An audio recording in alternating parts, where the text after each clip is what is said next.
Okay. Hello, everyone. Welcome back. We're going to start with some charity, as usual.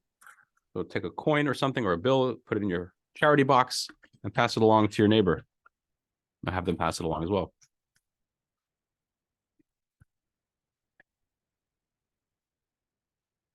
Okay.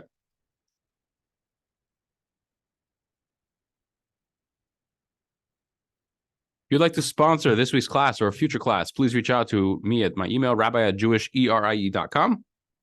Also, this week, in 2 days from now, is going to be the monthly Kiddush, the monthly minyan here at Chabad.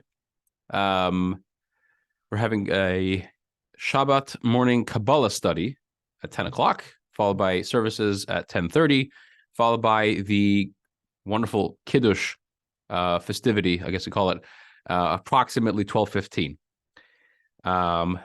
Be there or be not there. I suggest you be there. Today's class is a very interesting one. Very interesting. It's going to revolve around a very strange sounding conversation, which beneath its surface is actually we're going to dig deep and we're going to reveal that this conversation actually holds the key to Jewish continuity. Look at that. So let's jump right in.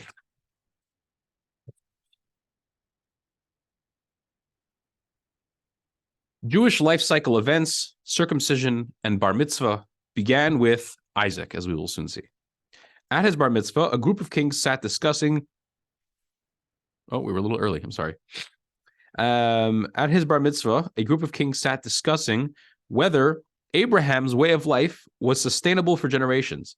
Would quote unquote little Isaac be able to stand up against Og the giant? We'll talk about him momentarily.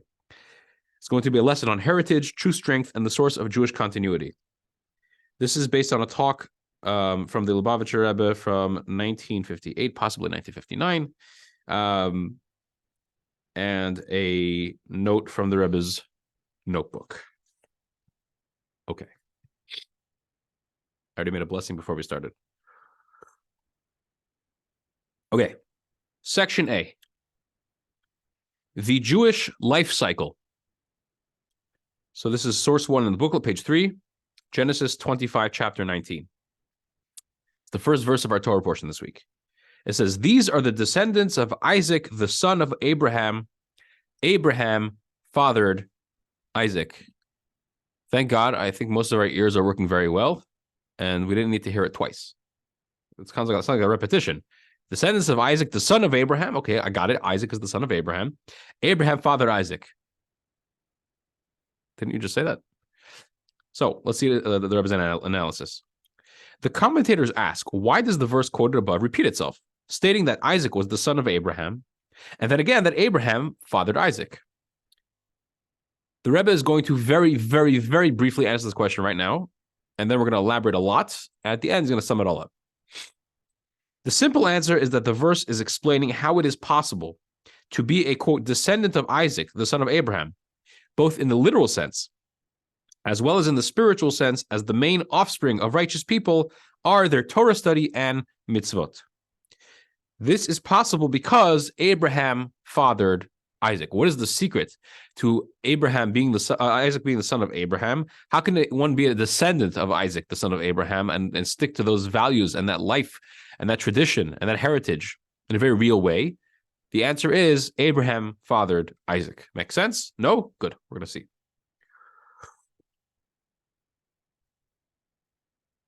Okay, Isaac's legacy, Brit Milah and Bar Mitzvah. Isaac was a what's the word in English? I want to say path setter, but there's a word for it. No, come on. Somebody who paves a road. Whatever. Trailblazer, maybe. I don't know. He was a first for a few things. He was the first one who did certain key things in Judaism. Isaac set a number of precedents, including circumcision at the age of 8 days, the ultimate form of Brit Milah, and Bar Mitzvah at age 13. There are two very important milestones in Judaism, life of a Jewish boy in this case. One is having the Brit Milah, the circumcision, which is the covenant with Hashem at age 8 days old. And the baby is just a baby. And then having the bar mitzvah at age 13. Quick note. People think bar mitzvah is a celebration you have at the age 13, or bat mitzvah, a girl at the age of 12, where it is basically a graduation from Judaism. You spent your whole first 13 or 12 years of your life working your way to this point where now you can let loose and you could just release the shackles of Judaism. It's a big mistake. It's actually the opposite of that. Bar mitzvah means one who is obligated in mitzvah. That's what it actually means. Bat mitzvah is the same thing, just for a girl. Bar mitzvah is the age, or bat mitzvah for a girl, is the age that a child has now become biblically obligated in performing mitzvahs. Before age 13 or age 12, a child has to be educated. You can't just walk into age 13 and start doing things. You have to actually start living like that beforehand to prepare yourself. So chinuch, the Hebrew word for Jewish education, is vital in raising Jewish children. But at age 13, they actually become obligated, full-fledged obligated in doing these things. And Isaac was the first one. What about Abraham? Maybe he did these things? Nope. Abraham had circumcised himself at age 99, not 8 days old. And he also didn't have a bar mitzvah or similar experience at age 13. There are no milestones that we know of that Abraham experienced at age 13. We have different ages that something else important happened, but not age 13. Let's see. There were a number of stages in Abraham's recognition of God. As we spoke about many times, Abraham grew up in a world of idol worship. He was the first one who realized and brought back monotheism to the world. The ages of Abraham's milestones are 3 years old, 40, and 48. But nothing happened at age 13. What's 30? What's 3, 40, and 48? Let's see source 2, 3, and 4. Source number 2 is from the Talmud, Tractate Nedarim, page 32. It says, I don't know if your books, it says the first word here, it says rabbi with 3 B's by me. I don't know if it says the same thing by you, but I have the word rabbi. It's 3 B's. It's a mistake, obviously. Rabbi Ami, the son of Rabbi Abba, said, Abraham was 3 years old when he recognized the Creator. As the verse says, because, the Hebrew word is ekev, Abraham, I can't read that word, listened. I'll just say listened. He listened to my voice. Ekev, the Hebrew word in this case for because, it's funny because usually the word for because in Hebrew is ki. Simple word, ki. Here, a very different word is used. Ekev. It also means because, but it's a very different form. The word Ekev has the numerical value of 172. The first letter of the word is an ayin. That's the numerical value of 70. The second letter is a kuf. It's 100. And the third letter is a vet, which is 2. 100 plus 70 plus 2, last I checked, is 172. And Abraham lived to be 175. For Akev, meaning 172 years, he heeded God's commandments. This implies that age 3 he recognized the Creator. What's the logic to get to age 3? That at age 3 he realized that there's a one Creator, because the verse says Akev, he listened to that Abraham listened to Hashem 172 years, and he lived to 175. 175 minus 172 is 3. So the first 3 years, he, so to speak, didn't listen to Hashem. Source number 3, a different age. Maimonides, Laws of Idolatry. We're on page 4, by the way. Once Abraham was weaned, his mind began to ponder day and night how the universe could exist without one to lead it. His heart contemplated this until he understood the true and just path on his own. He realized that there is one God who runs the universe and created everything. Abraham was 40 years old when he recognized God. Now, just want to point out something. This is Maimonides. Maimonides' work is primarily structured based on the Talmud. Maimonides doesn't argue with the Talmud. That's ridiculous. That wouldn't make any sense. He's not arguing. The Talmud says 3 years old and he says 40. No. Maimonides either has a different source that doesn't mention, it's not mentioned in the Talmud, but it's still a valid Torah source, or there's some other logic to it, but as we'll see soon, there's actually a reconciliation between all 3 opinions. Source 4, different age, Midrash Rabbah. Rabbi Yochanan and Rabbi Chanina both say that Abraham was 48 when he recognized God. Etz Yosef is a commentary on the Midrash. He says, during the generation of division, Abraham was 48 and he did not participate. This implies that he was 48 when he recognized God. Okay. The generation of division is when they made the tower in Babylon, and they were very unified, and Hashem made a miracle that they suddenly started speaking different languages to each other, and that was not working out for unity, and they had to actually disperse. That's what's called the generation of division or dispersion. At that time, Abraham was 48 and he didn't participate for the reason that he had recognized God as the true creator. Now, there's three different opinions. How do you reconcile these three different opinions? So sometimes we can't reconcile it. We're not smart enough or wise enough to reconcile. But in this case, we have a classic interpretation, classic resolution to these conflicting opinions is that they were actually a process in Abraham's belief in God. The process began at age 3, further developed at age 40, and went to another level, another stage at age 48. However, if you notice, none of these opinions, there wasn't a fourth opinion that said at age 13 something happened, because nothing significant happened at age 13.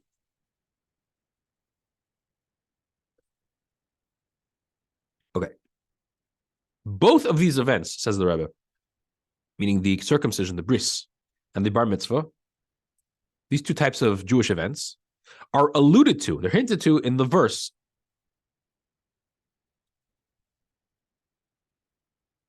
which says, the child grew, the child in this case is Isaac. The child grew and was weaned. And on the day Isaac was weaned, Abraham held a great feast.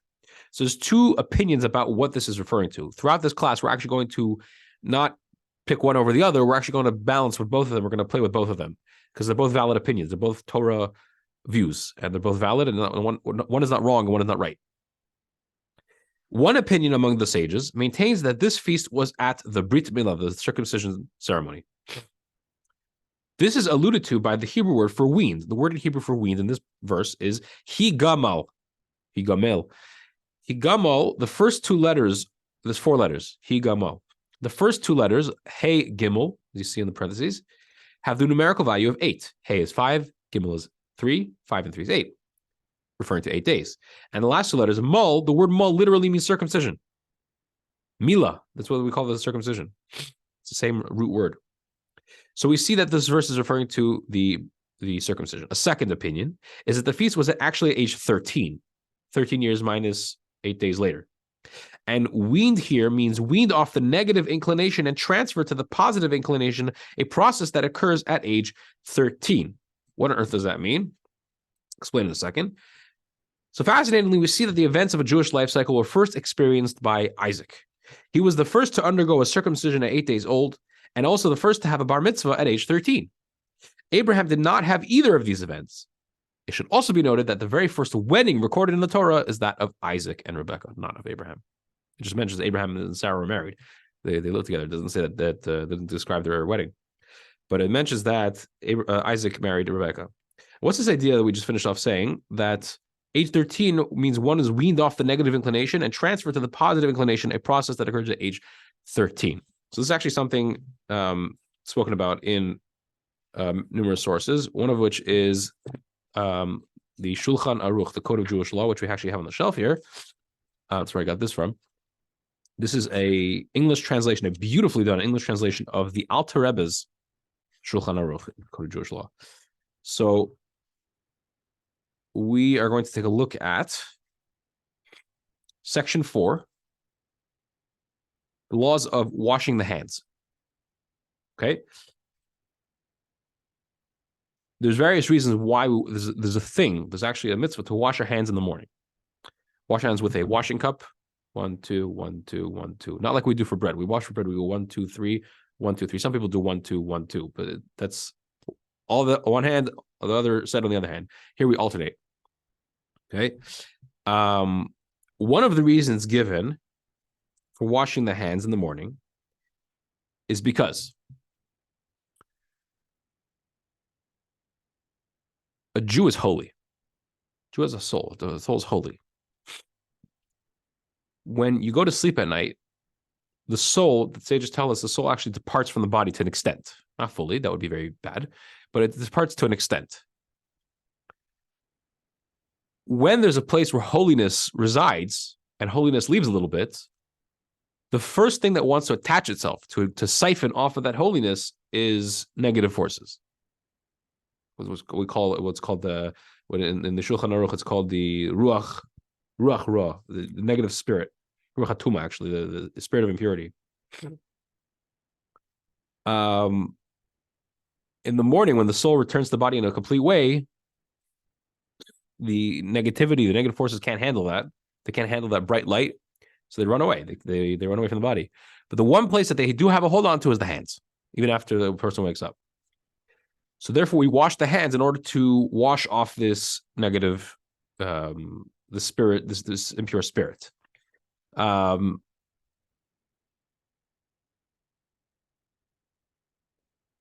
actually, before one washes their hands in the morning, it's because of this negative call of spirit. One should not touch any openings in their body, their eyes, their nose, their mouth, food, especially. Water. Why am I bringing this up?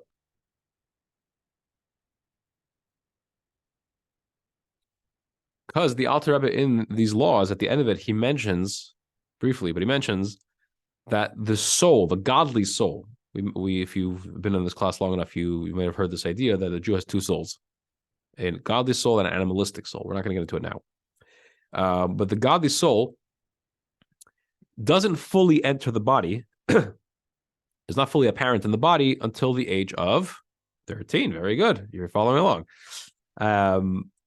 Until that time, the soul is slowly making its way into the body, finding its place in the body.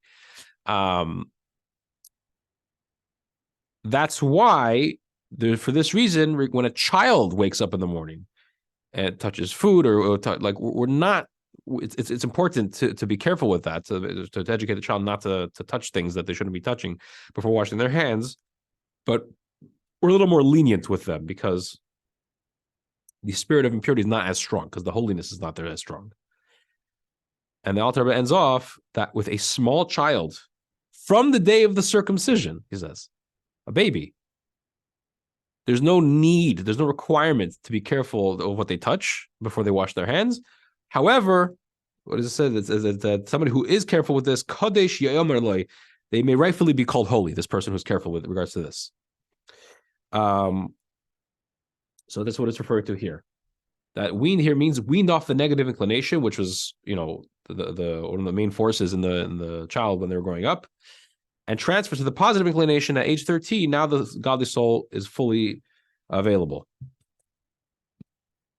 That's a topic we can go to at length, but we're not going to do that today. Okay. Royal feast. Okay, this feast that we're referring to here is actually going to be the main focus of tonight's class. The Midrash comments on the words great feast. In Hebrew is Mishte Gadol. That this was a feast of greats. So Mishte Gadol could mean a great feast, a big feast. But it could also mean a feast where great people are at. Big people, important people, powerful people. This was a feast of greats attended by Og the giant. We'll focus a lot on this guy, Og. And all the other mighty people of the time. All the nations of the world had appointed Abraham as a ruler over them. So when he held a feast, he invited all the kings, including Og. So we just learned a few new pieces of information. One, there was a guy, he was a giant, and we'll see soon, he was actually not just a giant, like there's a word for it in English, like somebody who's, it's not healthy, it's a big problem, but it's a person who grows very big, like could be 7-8 feet tall. He was huge. He was tremendously large. He was hundreds of feet tall. That was Og. He was a king. He was mighty. Abraham had been appointed as a ruler over all the other kings in that era, which we'll learn about in a second. So he invited all the kings to come to this feast. So during the time of Abraham, a major regional war broke out in the Middle East. During this war, Abraham's nephew, Lot, fell captive, and Abraham intervened in the war. In fact, I read somewhere recently that this is a major war going on in the world. Abraham was busy with holiness and spirituality and helping people. He didn't care for the war. It was not something on his mind. Until Lot, his nephew, was taken captive. That happened, Abraham was like, I'm going in. You don't touch my family. He defeated Lot's captors. Okay, this is a war involving 9 kings, by the way, powerful armies. Abraham defeated them and set everyone free. As a result of his military victory, all of the kings of the region recognized Abraham as their leader. So when Abraham threw a party in honor of a Brit or a Bar Mitzvah, he invited all the kings to attend. It is interesting to note that this party serves as the source of the obligation to make a festive meal in honor of a Brit Milah or Bar Mitzvah. That's another important note. In Judaism, we don't do things that are baseless. If we're doing something and it's real really Jewish, really something that connects us to God, it's because there's a source for it in Torah. And this is the source. This is source 5, Rabbeinu Bechaya. Rabbeinu Bechaya is a very interesting book. I don't think we have it here, but it's a compilation of many different interesting interpretations and elaborations from our sages collected into one volume of all the parts of the Torah. So he says, this supports our custom of celebrating the circumcision with a festive meal because, according to this midrash, Abraham made a celebration on the 8th day after Isaac's circumcision. The 8th day after Isaac's circumcision. Okay. This is a fitting custom, as King David said, gather to me my devoted ones who made a covenant, referring to the circumcision, with me over a sacrifice. Any questions before we go further? This is the main juice, the main meat and potatoes is going to be the next section. I want to remind everybody that there are muffins. Please eat. There's also pens and Post-it notes if you want to write down questions.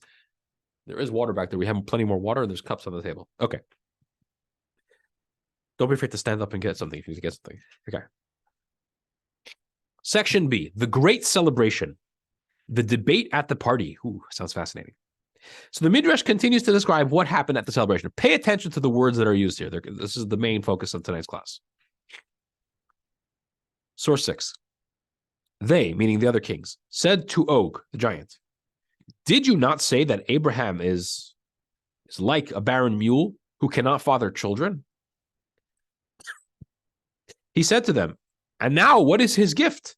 Isaac is inferior and lowly. I can crush him with my finger. The Holy One, blessed be he, said to him, to Og, why are you mocking his gift? By your life, you will see tens of thousands coming from his descendants, and in the end, you will fall in their hands. As it states in Deuteronomy, I think, God said to Moses, do not fear him, Og, again, for I have placed him and his entire nation in your hands.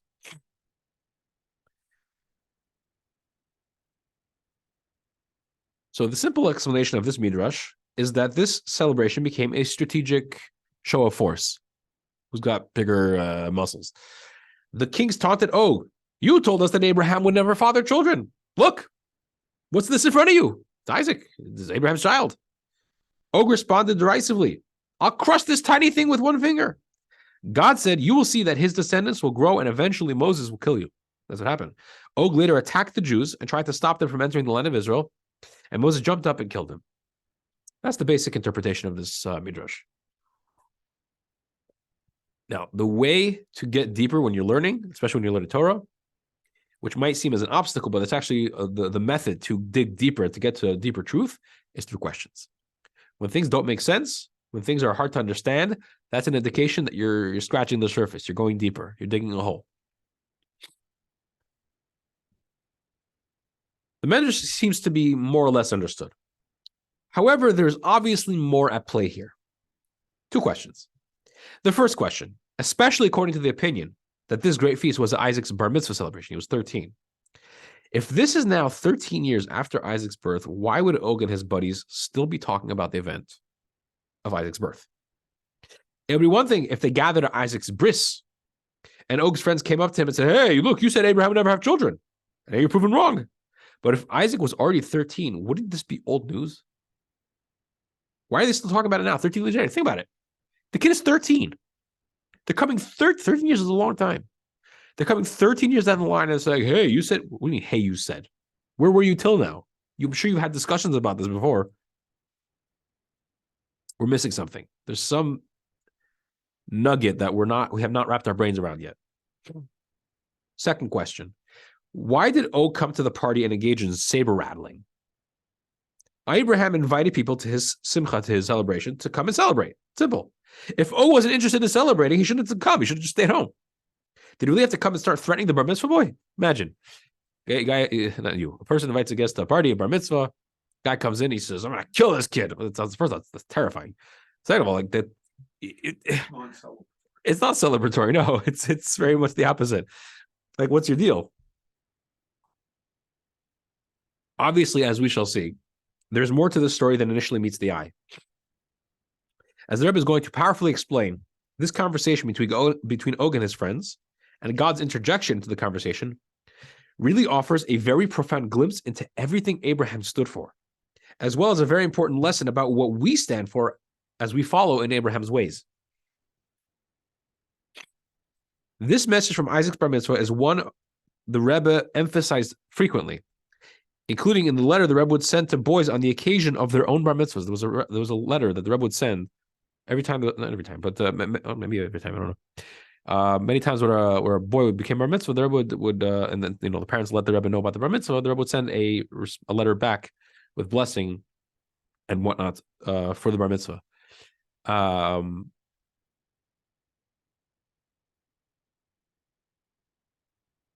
There was a story that just came to mind, but I missed the punchline. I wanted to mention it.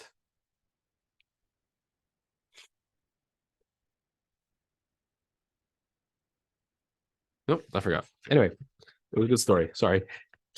The first place we find this insight of the Rebbe is in his notebook. The notes from the Rebbe's remarks at a bar mitzvah of the Kazanovsky family, in case you're interested, in New York in the summer of 1942. The Rebbe was invited to the bar mitzvah, and he spoke at the bar mitzvah, and later on he wrote down notes, in short, briefly describing what he had spoken about. These were dark and challenging days indeed for the Jewish people during World War II, the Holocaust, as Hitler, Yamach Shemay's trains in Europe brought millions of Jews to their terrible deaths in the gas chambers.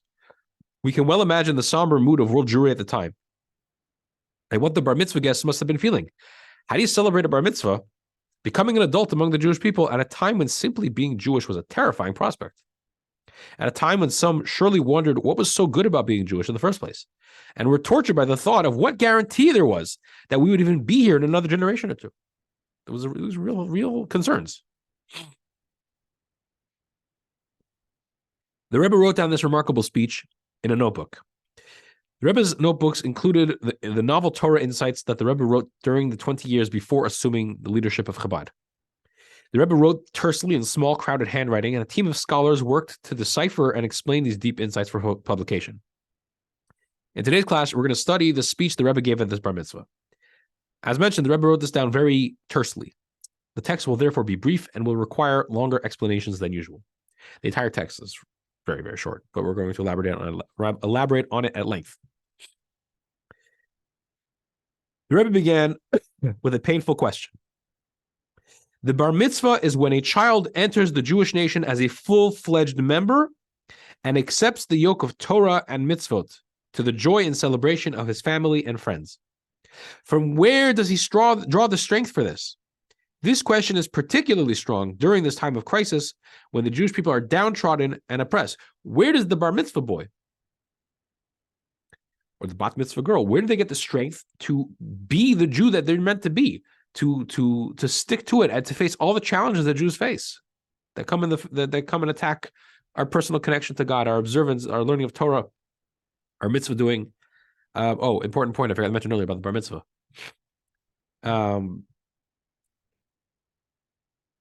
Bar mitzvah is not just the time when the child becomes obligated in mitzvot. People think that if I didn't have a bar mitzvah, meaning I didn't have a celebration, I didn't have a party when I turned 13 or 12 as a girl, I wasn't bar mitzvahed. Funny how a Hebrew word becomes in English bar mitzvahed. The truth is, as soon as a child, a Jewish boy, turns 13 or a Jewish girl turns 12, that day, regardless of what's going on around them, they have a party, they don't have a party, they're in a good space, they're in a bad space, they're having a good time with their friends, they're just bored at home, whatever it is that they're doing, that day they become obligated to mitzvahs. They now have a responsibility and the privilege to do Jewish stuff, regardless of any celebrations. So, what was Og's philosophy? What was his attack, so to speak, his problem with Abraham's philosophy? What was Abraham's philosophy? We'll see in a second. The Rebbe explains that the discussion between Og and his colleagues wasn't just about physical superiority. It was much deeper than that. This was a broader existential debate about how nations and ideologies can best develop and endure. Remember, gathered there that day were the rulers and the thinkers and policymakers of their time. And like all leaders, they grappled with the following question: how do you get a people to survive? You have a nation, you have people.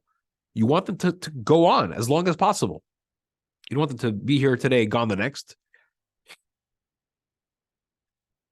What must we give our youth for them to feel proud of their identity, secure in their beliefs, and remain true to the path that they are shown by their parents? They were all wondering and thinking about this question. All present at the feast knew what Abraham's path was. Abraham got it straight. He knew exactly what his view on life was and what direction he was going for him and his descendants. He taught belief in God and kindness to others. He taught about searching for and having purpose and meaning in life. Og had always insisted that Abraham is like a barren mule who cannot bear children. He argued that Abraham's path is too spiritual, too demanding, and no one will follow him down this path. It's a dead end. Let's now see this in the Rebbe's words. Page 6. Og argued that Abraham's path of faith may be good for him, but it isn't relevant to the youth. They won't follow his way. This is what Og meant with he cannot father children. There won't be any future for his path. In other words, like this. These other kings turn to Og and they say, hey, didn't you say that Abraham is like a barren mule and can't have children? Look, he has a child. Before Og even responds, we have to understand that what the Rebbe is saying here is like this. Og never changed his opinion. Even after Isaac was born, Og still felt that Abraham is like a barren mule that can't have children. How do you hold that if there's clearly a child in front of you? Because he wasn't talking about the physical birth of a child. He was talking about Abraham's path, Abraham's perspective, his beliefs, his ideologies. He felt that aspect of Abraham is like a barren mule. That can't have children, meaning your children, your children's children, your great-grandchildren, your great-great-grandchildren cannot follow this path. It will not last. This path will not have children. It can't have children. It can't last. It's too demanding. It's too lofty. It's too spiritual. So that was Og's problem with Abraham's path. What was Og's path, by the way? He has a problem with Abraham's path. What was Og's, philosophy of life? In the mind of Og, a giant of a king and a king of giants, the answer was simple. Survival is the product of sheer physical strength. That is the be-all and end-all. Og was a giant and a warrior with a lifetime of physical adventure. The Midrash states that Og was around even before the Great Flood. Og was very, very old, lived a very long life. He was around before the Great Flood. He was around the times of Noah. And he survived by clinging tightly to the side of Noah's ark while the torrential rain poured down for half a year. Og was all about power, might, and survival of the fittest. And that's precisely the worldview he held of. To Og, it was obvious that what young people need to make it in life is bodily might and physical strength. He felt that we should inculcate our children with the spirit of sports, athletics, and military discipline. These values of courage, valor, and physical achievement will fill them with confidence to last for a lifetime. That's what his philosophy of life was, how to get a nation to continue and to thrive. It's all about the muscles. Og preached survival of the fittest and his belief that the only way a nation can survive in an ever-changing and modernizing world was to become more fit, to develop the mightiest army that would overcome any external force. This approach is expressed in the verses in the book of Deuteronomy that describe Og. There's a few verses, the verse in Deuteronomy that describes Og. And you see in almost every word of this verse that it describes his might and this ideology. Source 7, Deuteronomy chapter 3. Only Og, king of Bashan, he was a king. Bashan was a very big place, was left from the remnant of the Rephaim. He was a remnant. He was a survivor. His bedstead, we're going to see the word bedstead a few times here. I'm going to replace the word bedstead with the word crib. Because bedstead, nobody talks like that. Let's try to make it more something we can relate to. That's what it means. His crib was a crib of iron. We'll see what that means. Is it not in Rabbah of the children of Ammon? We'll see what that means in a second as well.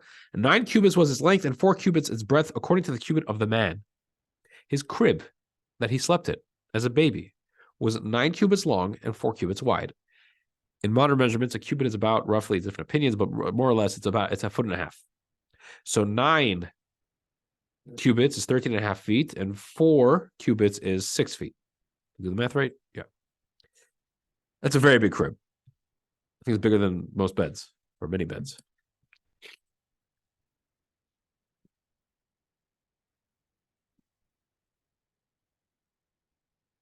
Let's see the Rashbam. Rashbam's commentary on this. Rashbam was a sage, a Torah sage, a genius.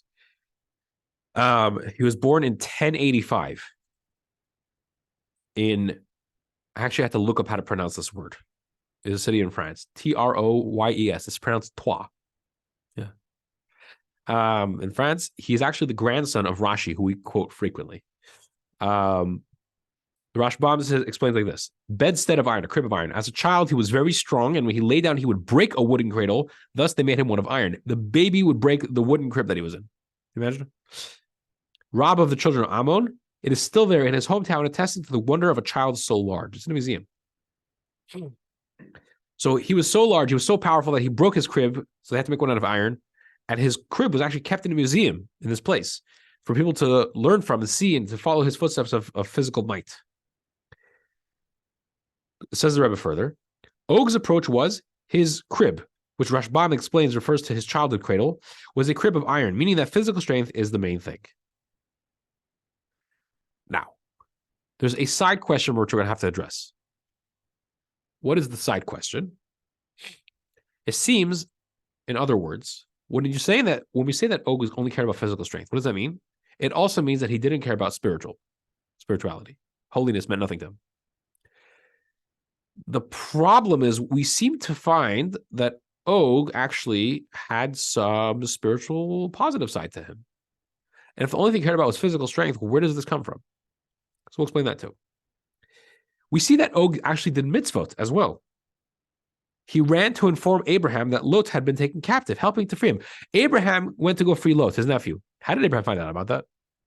The Torah tells us. Og came running to Abraham and said, Abraham, your nephew was kidnapped. Now, the truth is, Og didn't have good intentions with that. Rashi tells us that Og actually wanted Abraham to get killed, and then he would marry Sarah. So it was not very good what he was trying to do. Nonetheless, ignoring the intention, you should always do good things with good intentions. Don't ever do good things with bad intentions. Actually, we'll learn about that on Shabbos if you come from the Kabbalah study a little bit. But you should always have good intentions when you're doing good things. However, in this case, the good deed was done. It was a good thing. He helped Abraham save his nephew. So the Rebbe explains that this act of Og's is an example of the type of mitzvot that Og was comfortable with. Good deeds that make logical sense, such as helping a captured relative. What Og was against was super rational mitzvot that are observed out of faith. That's what he had a problem with. Let's see inside.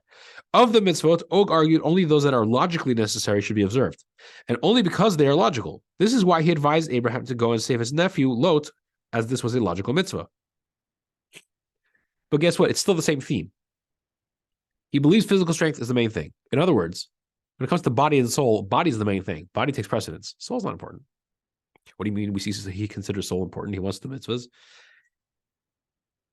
The soul is important as long as it conforms to the body. Meaning, in this case, the part of the body we're referring to is the physical brain. The soul has to conform to the brain. If it makes sense, good, I'll do it. If it doesn't make sense, I'm not going to do it. That's ridiculous. Og's approach is evident in a verse that we learned earlier. Now, while I was preparing this class, I don't fully understand what the Rebbe is referring to here. We'll read it and we'll move on. The verse states his crib was in Rabbah of the children of Ammon. Rabbah was the capital city, and his bedstead was displayed there in order to educate the residents of the country, teaching them his approach that physical strength is paramount. Okay.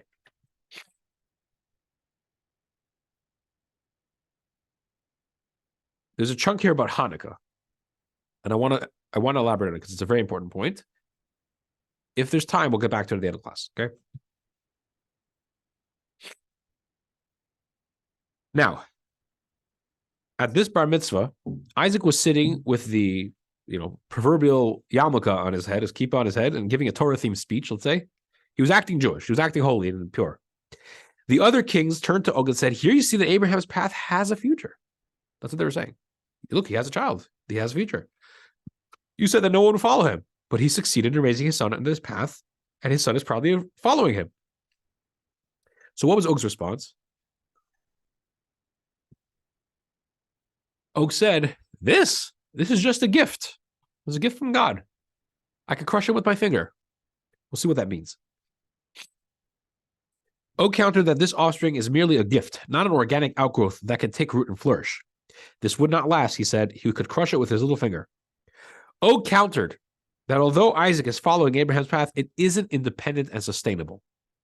Isaac's loyalty to Abraham is a gift Abraham received from God. It is not inherent in Isaac's personality, so it won't last in the long term. With a little effort on Og's end, using his little finger, he can vanquish Isaac and cut off the spiritual and physical future of Abraham.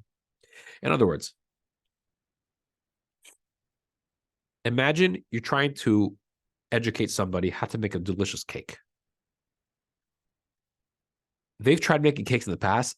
The cakes that come out of that oven, like, they don't belong anywhere. They don't even belong in the trash. They're so bad.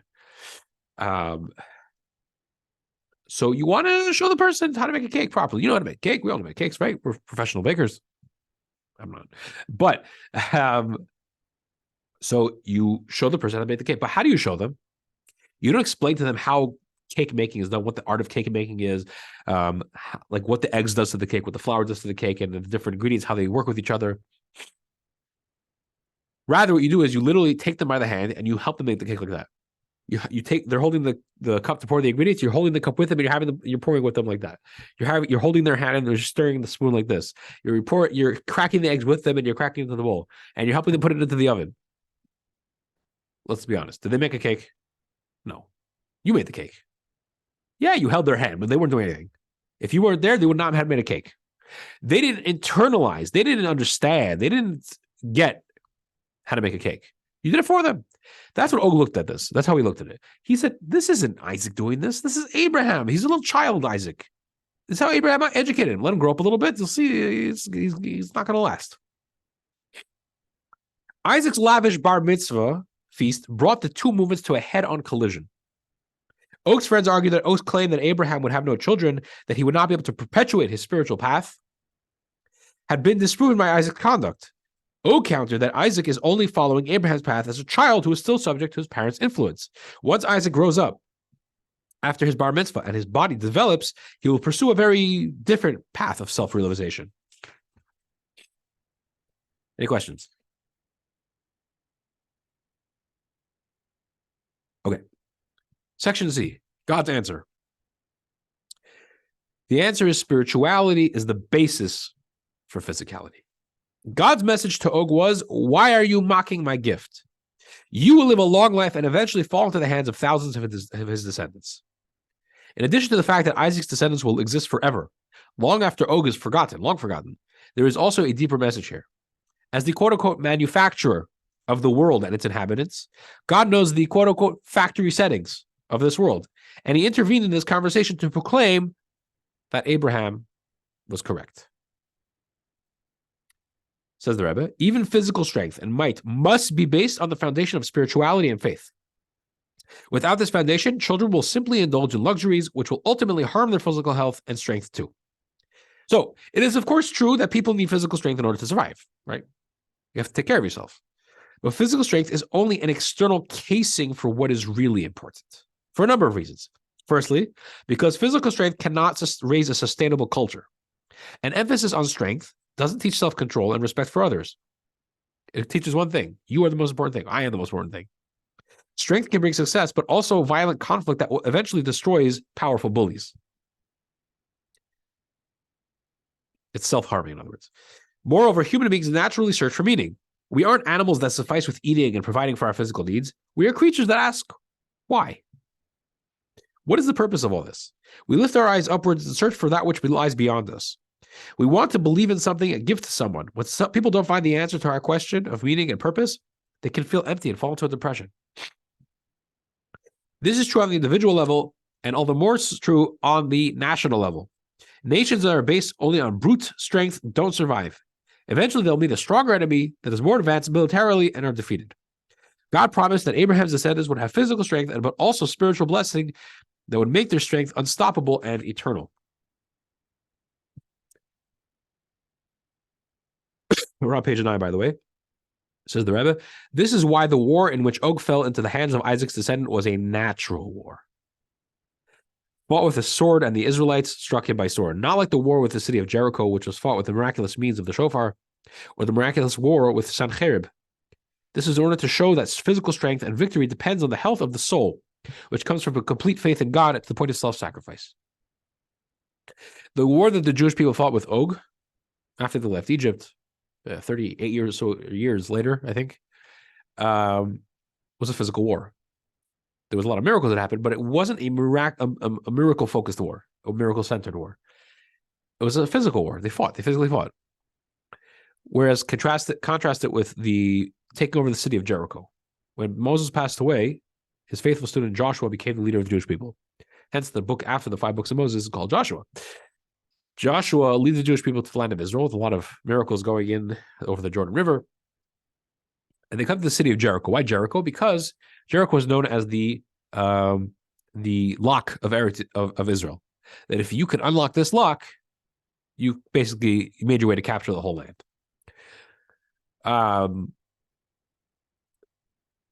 So the way they took over Jericho was very interesting. They didn't go and smash down the wall and break in and start, taking over. Rather, there's a whole long to do about it. The priests, the Kohanim, they went around, I think with the ark, if I'm not mistaken, they had shofars in their hands, and they went around, I think, 7 times, over 7 days, if I'm not mistaken, once again. And after they were done, the wall of Jericho, the big mighty wall, just collapsed. A miracle. That's how they were able to take over. The war with Og wasn't miraculous. It was a lot of miracles, but it wasn't a miracle-centered war. The Rebbe spoke these words in basically the point of that is that the spirituality, the holiness of the Jewish people is what helped them win this physical war. Strength on its own, physical strength on its own is meaningless. Yeah, you're powerful, you're mighty, you're strong. You can beat somebody up. But really, there's nothing backing it. There's nothing behind it. There's no spine to it. When you have holiness, connection to God, Torah, mitzvahs, that's what truly backs real strength. The Rebbe spoke these words in 1942, but he wrote them down as a fundamental lesson for us today. We are fortunate to live at a time when the Jewish people possess great physical strength. We thank Hashem that gone are the days when Jews were persecuted and forced to cower and hide. Today, with Hashem's help, we can proudly fight for our lives and our dignity. We can respond to threats from our enemies with force and with might and enjoy technological and military advantages, all gifts of God. But even, and perhaps especially, when we fight, we must remember that we are different. Jews don't operate like other people. Our fight is not like others, and our victory is not like others. Our victory ultimately is a product not only of force, but of divine fate. Despite being the smallest and most persecuted of the nations, we are the ones who survive, and we thrive to tell the tale. Nations mightier and larger than us have tried to erase us. You know where they are today? We've made monuments of them, and they exist on Wikipedia. That's basically it. They don't exist anymore. They're gone. While we endure as a living people, still following the way of our forefather Abraham, because we are not a normal people. We're just not. If somebody goes to sending you and they say, "You're not normal," you say, "Thank you. I needed that reminder." There is no way to tell our story as though it were a normal one, nor is there any reason to do so. We have reached our position today by God's kindness and blessing. We must always remember that and continue to hold on to these 2 ropes. The rope of prudent security and military planning on one hand, and the rope of faith in, you don't have what I'm reading, by the way, and the rope of faith in Hashem and adherence to his Torah and mitzvot on the other. In these times of war, with our soldiers putting their lives on the line for all of us, for the sake of the continued existence of the Jewish people in our land, more than ever, we must hold on to that inherent faith within us all. We must nurture that Jewish gene, seeking meaning and connection with Hashem. This is the secret weapon that will bolster our soldiers for them to succeed fully in their mission, and very soon return home healthy and whole, even healthier and holier, more whole than when they left. In every generation, the Jews have always endured the periods of trial and tribulation. We've always understood that trials and tribulations are signs of the redemption, the Geula. The pain we have endured in this war and the high price we have paid in Jewish blood cannot and will not be in vain, God forbid. Rather, our commitment to God Almighty will surely ensure that they are the birth pangs of Mashiach, the pangs disappearing immediately as we birth and herald the era of eternal Shabbos, of the greatest light with the true and complete redemption. May it happen now. Last section, very short. The contemporary message. What's the message for us? The Rebbe says, how can we handle external threats? There is a directive here for every Jew. When we contemplate our situation, we realize that we find ourselves in a world with bad and evil actions, where the wicked people hold the upper hand. Our world is filled with concealment, as we see in our personal lives, where we spend most of our time occupied with material matters that strongly oppose the matters of holiness, with the strength of Og against an 8-day-old baby. The strongest concealment is from our external surroundings, and the Jewish people are the smallest nation. While we are occupied with holy matters, and especially when we are holding a great feast where all the nations of the world see that you are called by God's name, there are those that come along and think that they can mock and dismiss us. We can then wonder, where will we draw the strength to focus on Torah and mitzvot? We are expected to focus on holiness not only at the high point of the Yom Kippur prayers, but also all year round. How will we be able to handle all of this concealment? Here we have a directive from Abraham. The action of the fathers are a sign for the children. That's us. We are all descended from Abraham, who paid no attention to the entire world around him, and announced that God is the ruler of the world. The world is godliness, and there is nothing other than God. This approach of Abraham is what, quote, fathered Isaac. In the same way, every Jew, wherever we find ourselves, should have no fear from those who pride themselves in their physical strength. We have a super-rational relationship with God, and we express this in our lives both on Shabbat and weekdays. We transform the physical to serve as a vehicle for godliness, spiritual descendants of Isaac. This will empower Isaac's physical descendants to be victorious over all those fighting God and his Torah, like in the war of Og. May this pave the way for the conquest of the land of Israel, led by Mashiach, speedily in our days. Any questions before I explain something? A couple things. Okay. One point about Hanukkah. I know I'll say Hanukkah. That's the way it's properly pronounced. It's just easier for me also. Hanukkah. Hanukkah is actually going to be in, what's today? Today is the 4th of Kislev. 21 nights from tonight is Hanukkah. First night of Hanukkah. By the way, plug December 10th, Sunday, December 10th is going to be our grand annual menorah lighting party event thing here at Chabad, 335 Met Street, 5:30 p.m., where, God willing, having State Representative Bob Mirsky come and join us. And to honor us at this occasion. And followed by a wonderful car menorah parade, which whoever took part in last year knows how awesome it was. So Hanukkah's the 21 nights. Og. Let's talk about the Hanukkah story for a second. What was the Hanukkah story? What's the basic Hanukkah story? During the times of the Second Temple of Jerusalem, the Greek Empire was at large. They were very powerful, very mighty. And at a certain point, they started, nowadays we call it cancel culture. They started canceling Judaism. They started canceling tefillin, canceling Shabbos, canceling circumcision, canceling Torah study. They forbade this all. Anybody who was caught would be severely punished. And it got so bad, actually, a war started, and there was a small group of Jews, the Maccabees, got together, and they fought against the Greeks, and miraculously they won. We say this every day in Hanukkah, multiple times in our prayers, that Rabbi Miyad Be'atim, that the many were given into the hands of the few. Giant, mighty Greek army lost. But before that happened, this is one of the main miracles of the Hanukkah story. The Greeks went into the temple. They took all the jugs of oil, made them impure, because they had the seal of the high priest on them, the Kohen Gadol. And they broke the seal and they touched it, making it impure, not suitable for the menorah that was in the temple. And they couldn't light the menorah afterwards. And they're looking they couldn't find any pure oil until there was a miracle. They found one small jug of pure oil that was supposed to last for one day.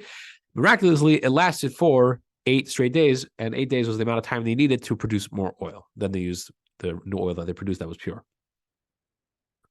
The joke that goes around this time of year is there's if you want to understand the Hanukkah miracle, it's imagine your phone is on 8% battery life and it lasts for 8 days instead of 5 minutes. Now you understand the miracle of Hanukkah. Something like that. Here's the weird thing about the story. There's a lot of weird things that seem weird, but once you analyze them, actually there's a lot of depth, a lot of powerful messages. The powerful Greek army. What would you have expected them to do?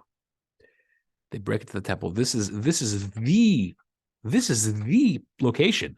This is the Judaism hub of the universe. You would expect that in 30 seconds they'd had the whole thing destroyed.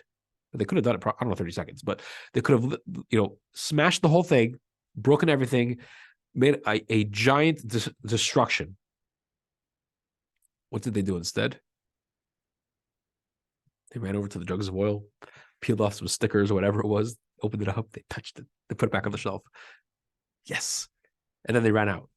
They didn't really break the inventory, they broke some things, but they didn't, destruction wasn't on their mind. It seems very strange.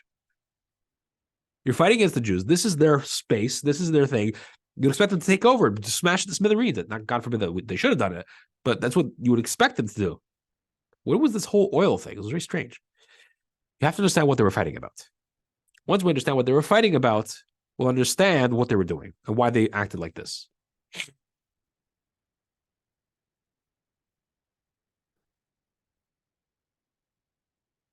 The Greeks were all for what we'd call in our day and age cultural Judaism. Not Judaism, cultural Judaism. What's cultural Judaism?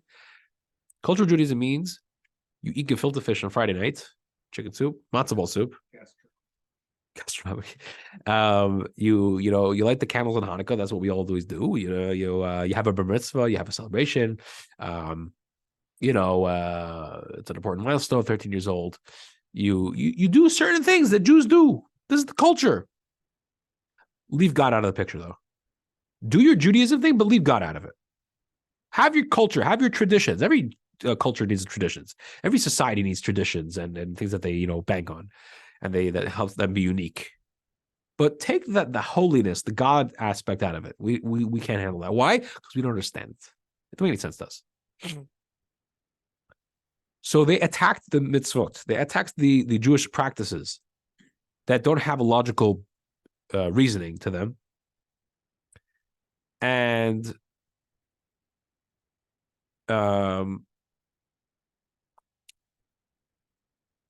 they were okay with Torah study. They saw that Torah is a deep wisdom, but it's not God's Torah. Don't say it's God's Torah.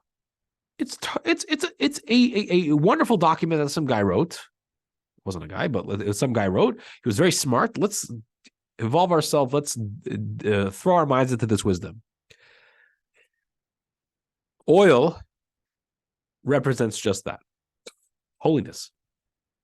Holiness. That's what oil represents. So they came into the temple not to kill people. They're moral people. They came into the temple to make a point. They came in to show holiness means nothing. It's a bunch of, in Yiddish you'd say, bubba fairy tales, baloney. I'll show you. I touch all the oil.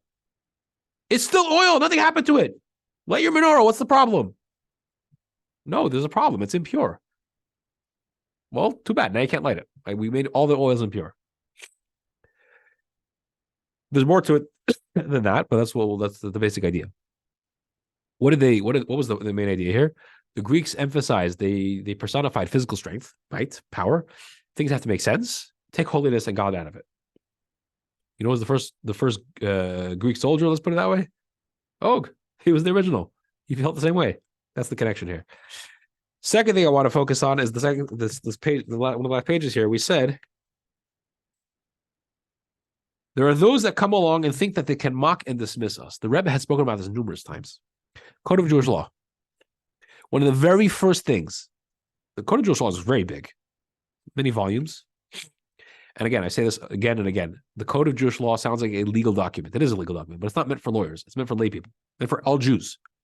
It's a guidebook. It's an instruction manual for, you get a computer, it comes with an instruction manual. How do I use this thing? You get your kids get a Lego set. They have to use the manual to see how to build it. The Jew comes with an instruction manual. It's called the Code of Jewish Law. It tells you what to do as a Jew, how to live. You have to study it. You have to internalize it. You have to act on it. That's how we do it. And you could be studying it your whole life, and you should. In the very beginning of the Code of Jewish Law, section 1, one of the very first things it says, Al yevish mipnei hamaligim. Do not be embarrassed because of the scoffers, the mockers. And the Rebbe pointed this out often, that this is at the beginning of the Shulchan Aruch, the beginning of the Code of Jewish Law, because this is the biggest struggle. In our day and age, the biggest struggle in being a Jew is, what are other people going to say about this? I put on tefillin. I wear a yarmulke. I keep Shabbos. I learn Torah. I'm excited about it. All it takes is one person to come and say, what are you doing? come. Let's go eat at this non-kosher restaurant. I mean, they don't say non-kosher restaurant, but let's go eat at this delicious restaurant that I ate at the other day. Come with me. I can't just say no. I mean, they're inviting me to the restaurant. Okay, it's not kosher, but whatever. This is the biggest struggle. What are people going to say? They're going to make fun of me. I'm being Jewish. This is why the very first thing it says in the Code of Jewish Law is don't be afraid, don't be embarrassed of the mockers. This is where you have to stand the strongest. You put your fences up there, you put your strength down there, you're good to go. Okay, wrap it up now. Any questions? Comments? Advice? Okay, we'll see you all on, God willing, on Shabbos, 10 o'clock a.m., the Shabbat morning Kabbalah study, followed by all the other good stuff. Over and out.